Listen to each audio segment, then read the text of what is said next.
26th March 2019, it was the last day of my 12 months internship. और मेरा confidence जमीन के भी नीचे तक का था, क्योंकि मैं वो ट्रेनी थी जिसके ट्रेनर ने कहा था कि शायद तुम्हें सीएस छोड़ देना चाहिए, तुम शायद कभी भी एक अच्छी सीएस नहीं बनोगी, तुम्हें दूसरा करियर चूज करना चाहिए, भले तुम्हारी ट्रेनिंग होगी पर तुम छोड़ दो सीएस को। अगर आपके ट्रेनर ने ऐसा कहा होगा आपको, तो आपका फर्स्ट अटेम्प्ट में सीएस क्लियर करने के बाद 12 महीने की ट्रेनिंग खत्म करने के बाद आपके अंदर हिम्मत होगी आगे बढ़ने की। मेरे अंदर नहीं थी उस टाइम पे, लिटरली नहीं थी। बट क्या करें, ऐसे गिव अप नहीं कर सकते थे। उस टाइम पे मैंने सोचा कि लेट स्टार्ट, और भले ये 12 महीने मेरे वेस्ट गए, बट मैं किसी सीएस के अंडर काम करती हूँ ताकि as assistant, as a executive मैं कुछ सीख जाऊं, ताकि 1 साल काम करके मुझे वहां कॉन्फिडेंस फील हो। और उसी इंटेंशन से मैंने हर जगह पे इंटरव्यू देना स्टार्ट कर दिया। बहुत सारी जगहों पे सिलेक्शन हो भी गया, कुछ जगहों पे रिजेक्शन भी हो गया।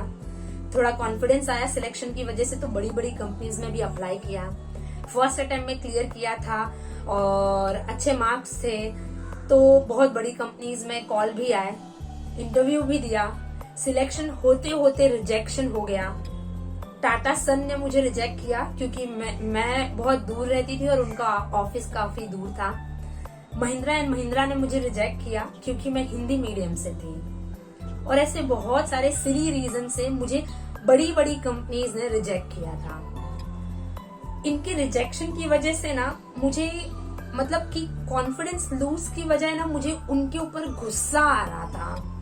आई नो बहुत सारे लोगों को ये बात बुरी लगेगी, बहुत सारे लोग मुझे गलत कहेंगे, बट कहीं ना कहीं मुझे ऐसा लगता है कि ये जो सिली रीजंस होते हैं ना, ये मतलब बहुत ही बकवास रीजन है। जो जिस रीजन की वजह से, मतलब जिस लड़की ने फर्स्ट अटेम्प्ट में क्लियर किया है, आप उसको, वो हिंदी मीडियम से इसीलिए आप उसको रिजेक्ट कर रहे हो, या वो दूर रहती है इसलिए आप उसको रिजेक्ट कर रहे हो। मतलब ठीक है, उनके पास बहुत सारे ऑप्शंस होंगे, बट ट्रस्ट मी, ये ना बहुत ज्यादा डीमोटिवेटिंग होता है किसी भी यंग प्रोफेशनल के लिए। और उस वक्त मेरे लिए यही था। ऊपर से मेरे सीनियर ने इतनी सारी चीजें बोली गई थी, तो कहीं ना कहीं मुझे ऐसा लगता था कि शायद वो राइट हैं और शायद मुझ में कोई गलती है। और उस वक्त मेरी यही थिंकिंग थी। फिर भी मैंने ट्राई किया, हर जगह इंटरव्यू देती रही, और एक जगह से मुझे कॉल आया। अगेन वहां पे दो ऐसी चीजें थी जो कंप्लीटली फिट नहीं हो रही थी। वो लोकेशन मेरे घर से अगेन दूर थी, और वहां पे मेन कंपनी सेक्रेटरी की वैकेंसी थी, और मैं एक असिस्टेंट या फिर एग्जीक्यूटिव लेवल का सोच रही थी, क्योंकि मैं उतना ज्यादा कॉन्फिडेंट नहीं थी कि मैं एक कंपनी को इंडिपेंडेंटली हैंडल कर पाऊं। बट फिर भी मैं वहां गई सो दैट मुझे आइडिया आए कि क्या हो सकता है एक इंटरव्यू में, और एक मेन कंपनी सेक्रेटरी की पोजीशन के लिए आप क्या पूछोगे। और उस कॉन्फिडेंस से मैं वहां गई। एचआर राउंड हुआ, अच्छा गया, मुझे कॉन्फिडेंस फील हुआ। Next round CFO of the company के साथ था, कॉन्फिडेंस लूज हो गया। सोचा यार सीएफओ आ गए, फिर से ये लोगों का चालू हो जाएगा, तुम हिंदी मीडियम से हो, इतनी दूर से आती हो, ब्ला ब्ला ब्ला। बट मैंने बोला एक बार देखते हैं सीएफओ की प्रोफाइल। तो मैंने उनके लिंक्डइन पे प्रोफाइल चेक की, थोड़ा कॉन्फिडेंस आया कि वो सीए हैं, तो सीएस नहीं है तो शायद कुछ अलग होगा, क्योंकि हर जगह मैंने इंटरव्यू दिया था तो वहां पे सीएस थे, उन्होंने इंटरव्यू लिया था, बट यहाँ पे सीएफओ था। तो मैंने बोला लेट्स गो, ट्राई करते हैं। First question, tell me about yourself. मैंने हर इंटरव्यू में ये क्वेश्चन पूछा जाता था, तो मैंने इसका आंसर बहुत अच्छी तरीके से प्रिपेयर किया था। और मैंने उन्हें बताया कि मैंने फर्स्ट अटेम्प्ट में क्लियर किया है, और मैंने एक लिस्टेड कंपनी से अपनी इंटर्नशिप की है, मैंने बहुत सारी चीजें सीखी हैं। Back of the mind I know कि मेरा एक्सपीरियंस कितना खराब था, बट ऑफ कोर्स इंटरव्यू में हमें ये सब सारी चीजें शो नहीं करनी होती है।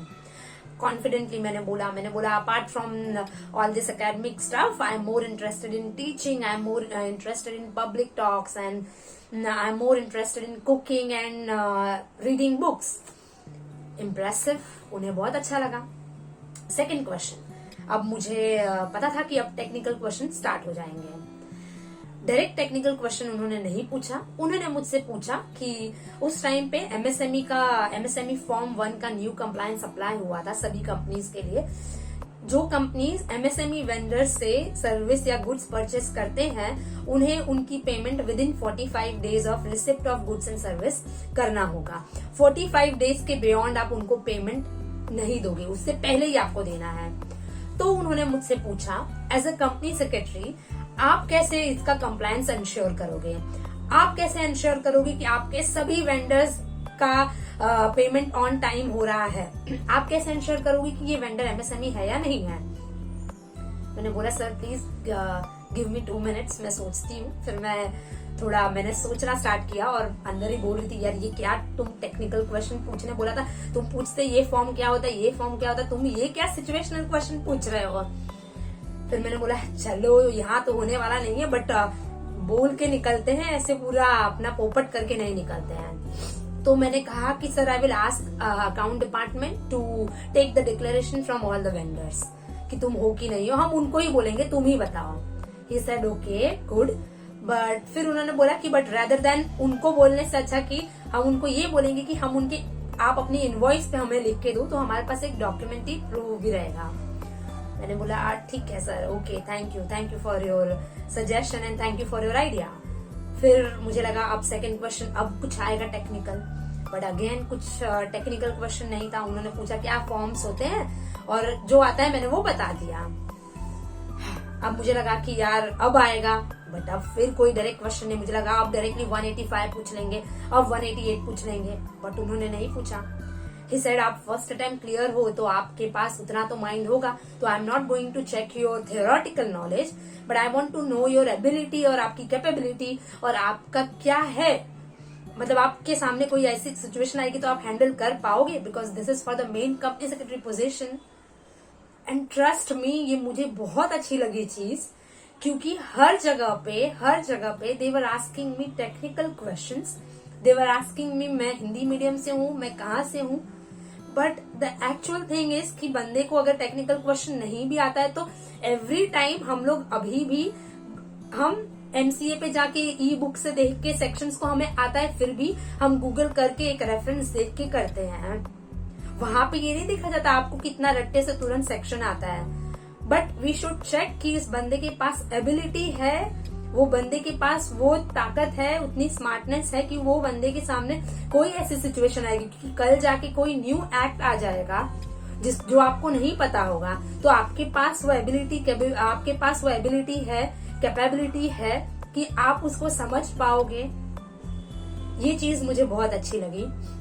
फिर उन्होंने मुझसे लास्ट में ये क्वेश्चन पूछा कि आपने इतनी बड़ी मतलब एक लिस्टेड कंपनी से इंटर्नशिप की है, आपने फर्स्ट अटेम्प्ट में क्लियर किया है, तो आपको ये पब्लिक अनलिस्टेड कंपनी में जो ग्रोइंग कंपनी है इसमें क्यों काम करना है, आप कोई बड़े कंपनी में क्यों नहीं जा रहे हो। मैंने बोला बड़े कंपनीज का तो आप नाम मत लो, अपने मन में बोला ये चीज। मैंने फिर उन्हें कहा over the period of time, इतना इंटरव्यू देने के बाद में मेरे अंदर ये बोलते हैं ना ये बिलीफ रेडी हो गया था, और मैंने इस बेस पे उनको बोला कि sir I want to be a big fish in a small pond rather than a small fish in a big pond. उनके फेस पे एक स्माइल आई और उन्होंने कहा प्लीज एक्सप्लेन दिस।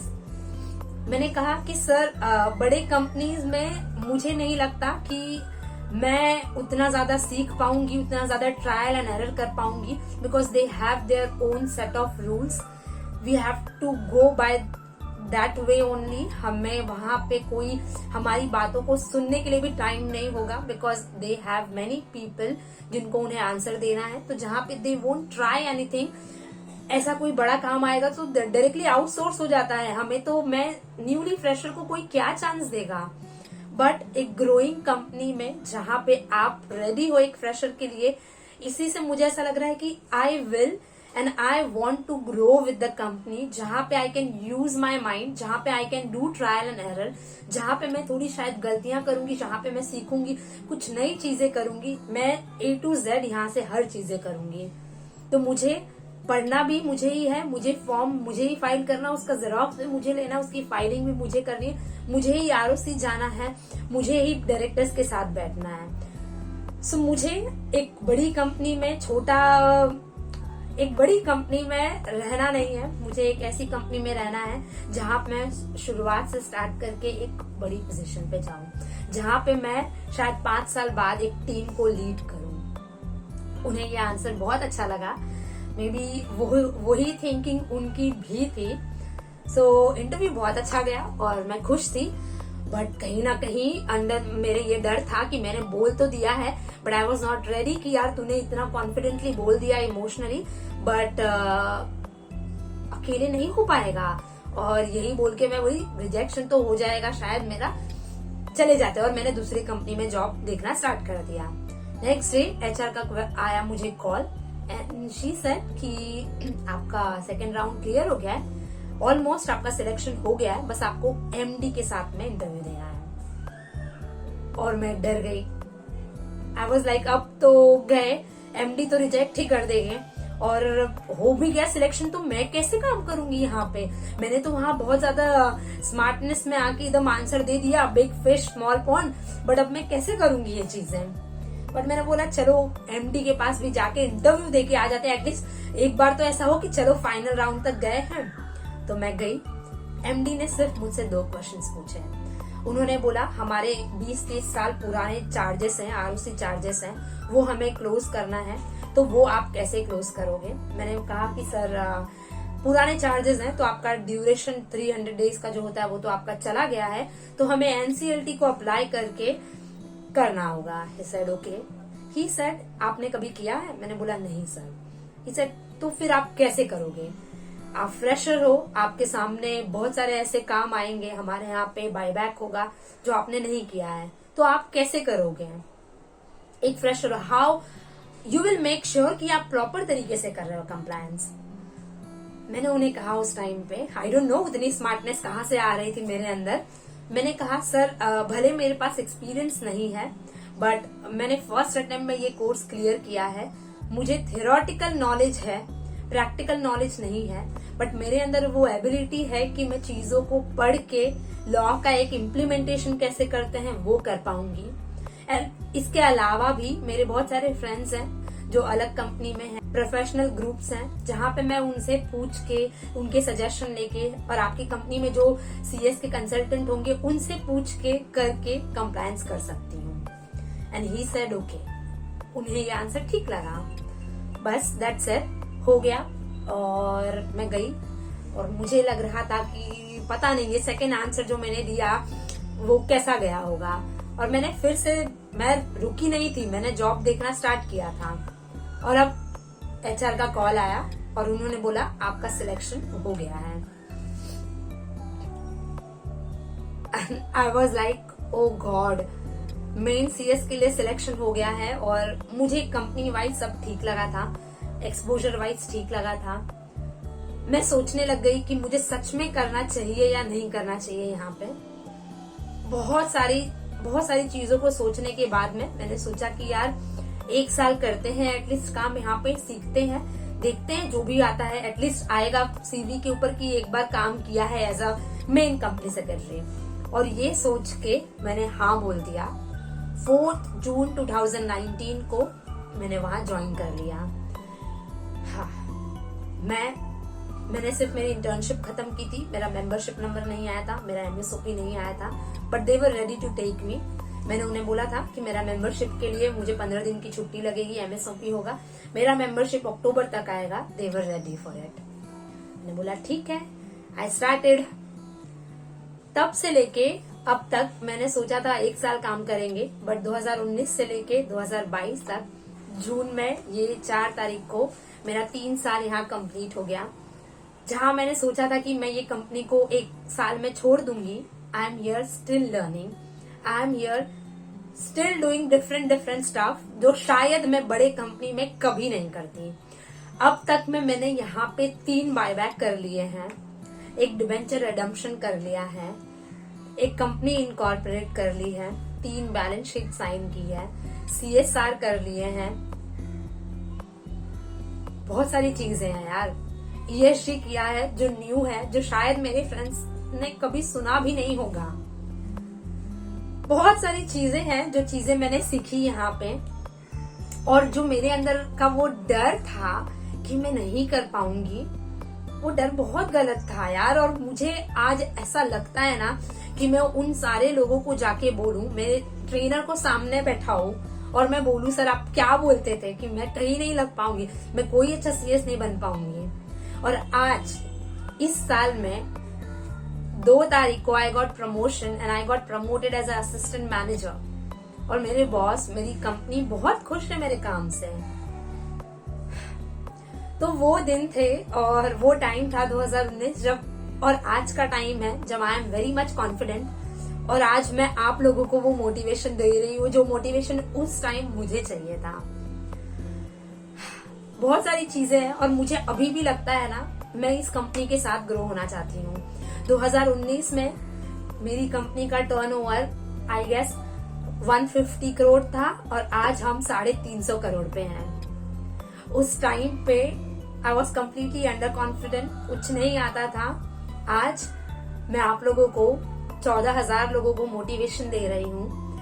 आज यहाँ पे in a true sense I am growing with the company. मेरी कंपनी का टर्नओवर बढ़ा, मेरा कॉन्फिडेंस बढ़ा, मैंने वो काम सीखे हैं। सो ट्रूली लोग दूसरे की स्टोरी से इंस्पायर होते हैं, मैं खुद भी होती हूँ।